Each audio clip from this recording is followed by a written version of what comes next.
Hello दोस्तों, मैं हूं आनंद गौतम और आप देख रहे हैं ARG एजुकेशन चैनल। सो ये है मेरा part 3 for education loan schemes. So आज हम 3 इंपॉर्टेंट टॉपिक्स पे बात करने वाले हैं और वो टॉपिक्स हैं अब्रॉड में आपको किन किन कोर्सेज के लिए लोन मिल सकता है। दूसरा, स्पेशल रूल्स क्या हैं MBBS करने के लिए अब्रॉड में। तीसरा, कौन कौन से एक्सपेंसेस कवर्ड होते हैं इस एजुकेशन लोन में। सो आइए शुरू करते हैं।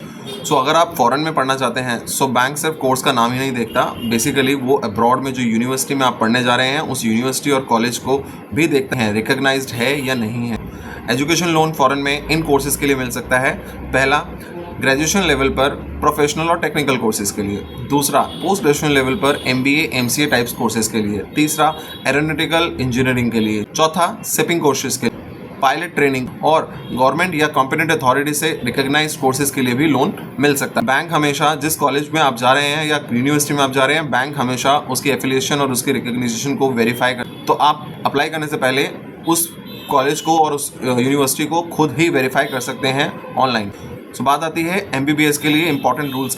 सबसे पहली कंडीशन, नीट क्वालिफाई करना, जो कि कंपलसरी। दूसरा, MBBS कोर्स की मिनिमम जो अवधि होती है, जो ड्यूरेशन होती है, दैट इज 54 मंथ एंड उसके बाद 12 मंथ्स का इंटर्नशिप भी करना। तीसरी कंडीशन, कोर्स का मीडियम सिर्फ इंग्लिश ही होगा। फोर्थ, स्टूडेंट कोर्स करने के बाद उसी कंट्री में प्रैक्टिस और रजिस्ट्रेशन के लिए एलिजिबल होना चाहिए और इंडिया में उसको प्रैक्टिस करने के लिए या रजिस्ट्रेशन करने के लिए उसको FMGE या फिर फ्यूचर में नेक्स्ट का एग्जाम क्लियर करना होगा। थर्ड आती है बात, एजुकेशन लोन में कौन कौन से एक्सपेंसेस कवर करता है एजुकेशन लोन स्कीम के तहत। सो बेसिकली लोग सोचते हैं कि एजुकेशन लोन में सिर्फ ट्यूशन फीस इंक्लूड होती है, ऐसा नहीं है। जैसे ट्यूशन फीस तो है ही है, साथ ही साथ कॉलेज की examination fees, hostel fees, library charges, abroad जाने के लिए air travel expenses, student insurance premium, books, laptop या computers, uniform, instruments, study tour, thesis, ये सब एक्सपेंसेस जो हैं वो एजुकेशन लोन में हम कवर कर सकते हैं। यानी अगर एक्सपेंसेस डायरेक्ट आपकी पढ़ाई से रिलेटेड हैं तो वो सारे एक्सपेंसेस उसके अंदर कवर होंगे। एक इंपॉर्टेंट बात ज़रूर ऐड करना चाहूँगा,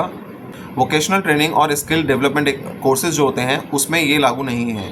उसके लिए बैंक्स अपनी एक अलग स्किल लोन स्कीम होती है उनकी, या वोकेशनल एजुकेशन लोन स्कीम होती है। तो अगले पार्ट में हम आने वाले हैं, मार्जिन मनी क्या रहेगी, सिक्योरिटी कितना रहेगा, लोन अमाउंट कितना रहेगा, कितने लोन अमाउंट पे क्या सिक्योरिटी देनी होगी,